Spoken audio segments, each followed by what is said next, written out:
First one is, what are everyday small actions that we could do to make a change? How can we contribute in making the changes you were talking about?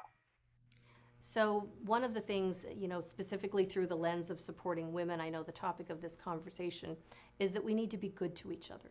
We need to open doors for each other. And when there is an opportunity, we need to see within ourselves our own personal strength and be able to lean in, and when asked to do something, to feel confident enough to say yes.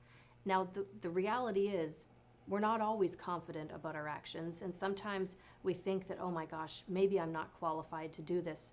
But sometimes you have to make the leap. Sometimes you just have to jump in with both feet and figure it out. And I think that we've seen our male colleagues do that forever, but we haven't been as good at that. We sometimes feel like we have to be absolutely expert at something before we take on a task. And so I think it's really incumbent upon us to say, you know what, I want to try. I at least want to try. And, sometimes those are the greatest lessons, being able to, figure it out in real time. And so that would be probably my number one piece of guidance, to trust yourself. And even if you feel like you're in over your head a little bit, somehow or other it always works out. Well, in a way, we could say fake it until you make it. Even if you're not sure, you could try, you fake it, and then at the end, you will manage that. Exactly. Thank you. Exactly. And we have another question. What advice would you give to a young woman, not necessarily a Rotary or Rotarian, but to find the new doors you were talking about? That's an interesting question, to find the new doors. Well,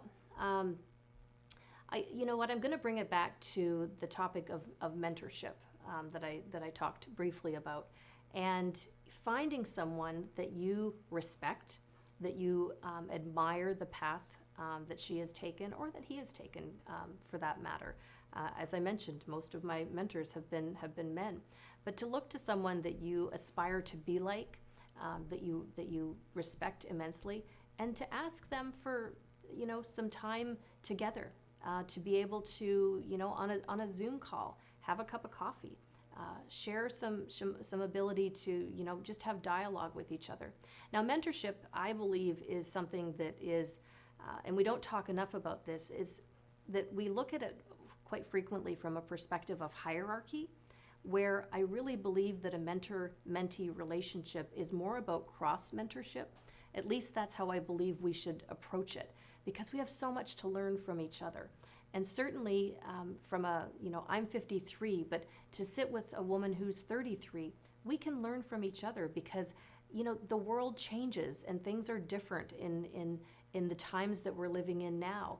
And the challenges facing someone in a different, younger generation than me, perhaps I need to be more in tune with the challenges that might be unique to their circumstance at this given time, and vice versa. So I think that there's this opportunity to reach out, find someone that you respect, and allow them to share with you some of their life experience of what it was like to break some ground. What was it like to feel that maybe, you weren't qualified for something, but really you actually are.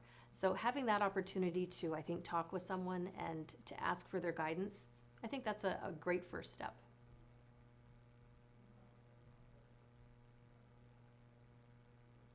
Thank you. I'm gonna move to another question.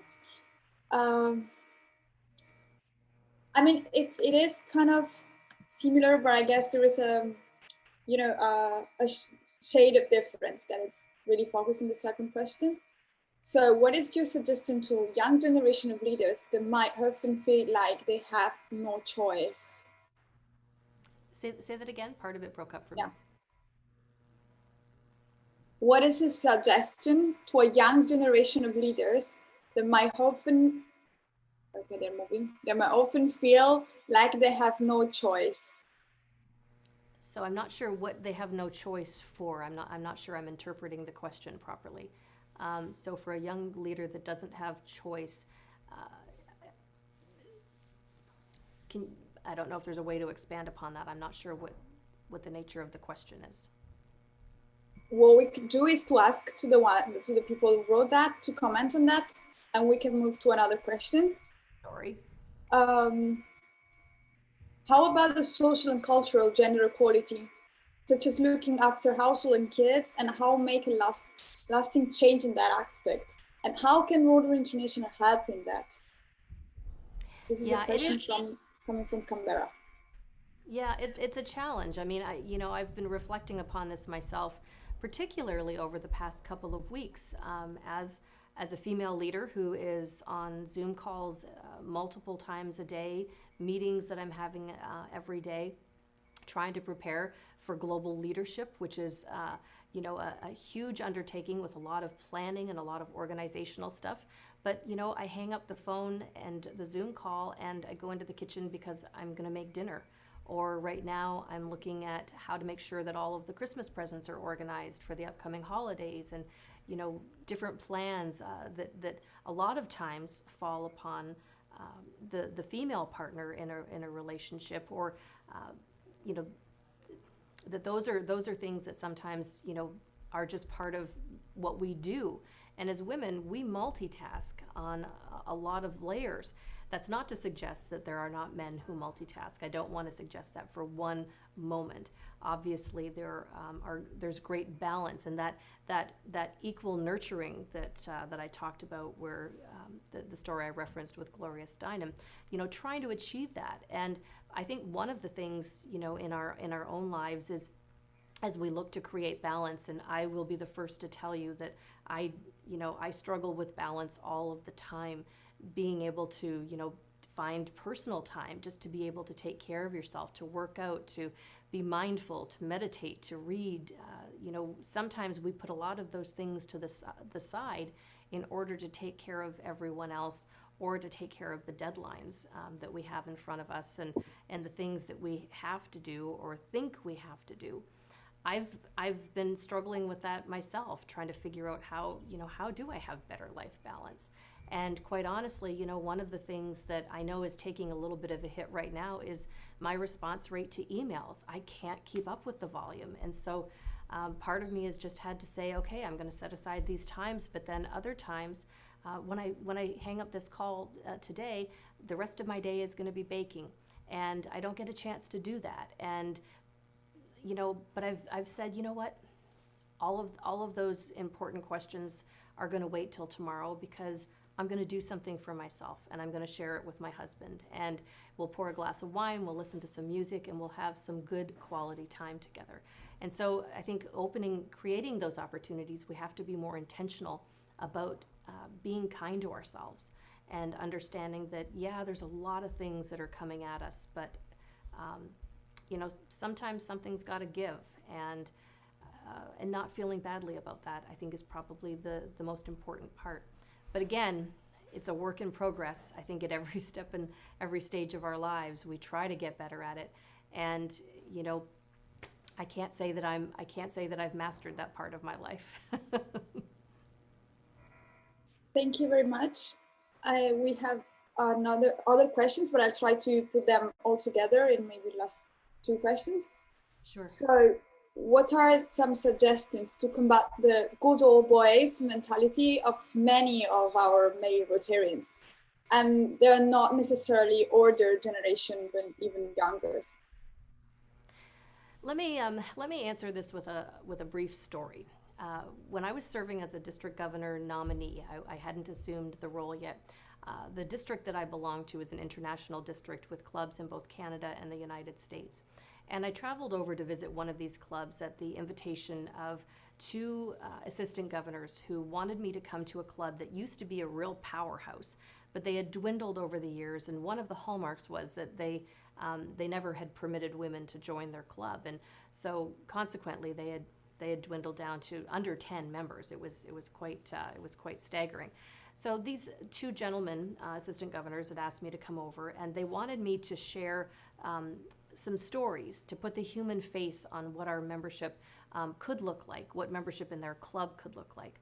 And so I showed up, and I've known those two guys for a long time, and so when I walked in, I gave them a great big hug, And I knew the club president, and we knew each other well, so I gave him a hug. And anyway, we sat around the table, and I did my talk. And there was maybe 15, 20 people in the room. And, you know, it was going well. I felt like I was connecting. I felt like I thought that, you know, hopefully my point was getting across to them. And I finished my talk feeling rather proud of myself. And there was an older gentleman down at the end of the table, Mr. Krieger, somewhere in his mid-90s. Now, Mr. Krieger was a titan of industry in the Detroit area. He was responsible, part of the airport authority. He was part of the energy authority. Just a guy that, you know, he really made things happen. Anyway, he put up his hand and he said, "I have a question. I want to say something." And you could just literally see everyone go like, "Oh no, what's he gonna do?" And he stood up and he said, "You know, when they decided to let women into Rotary, I led the charge against it. Today, I want to rescind my position, and I want a hug." And so it was an incredible moment of breaking down a barrier, not necessarily because of the hug, but because he saw that things could be different, that female leadership was not necessarily something that should be steered away from, and that he warmly embraced and welcomed it in his own club. And, you know, for a couple of years before he passed, every time I got a chance to see him, he would always shuffle toward me and make sure that he got a great big hug. And sometimes, you know, we have to, I guess, and I know that we're wrapping up, so let me leave this as a final thought. Sometimes we have to be our authentic selves. We need to not try to be what people expect us to be. We need to be true to who we are. And I don't apologize that I walked into a room and hugged people. Yeah, that was a different kind of leader than he had ever seen. But you know, he was able to see that I still was able to be respected for my thoughts and for my leadership. And I'll never apologize for being being more feminine perhaps in my approach. I will never apologize to that. I think that we all, again, have to be authentic to who we are, and to not try to conform to what the stereotypes are or to what other people think that we should be. So be your unique selves. And I say that to both the men and the women who are on this call. Look for what it is that you believe is your strength, and make sure that you shine more brightly than ever.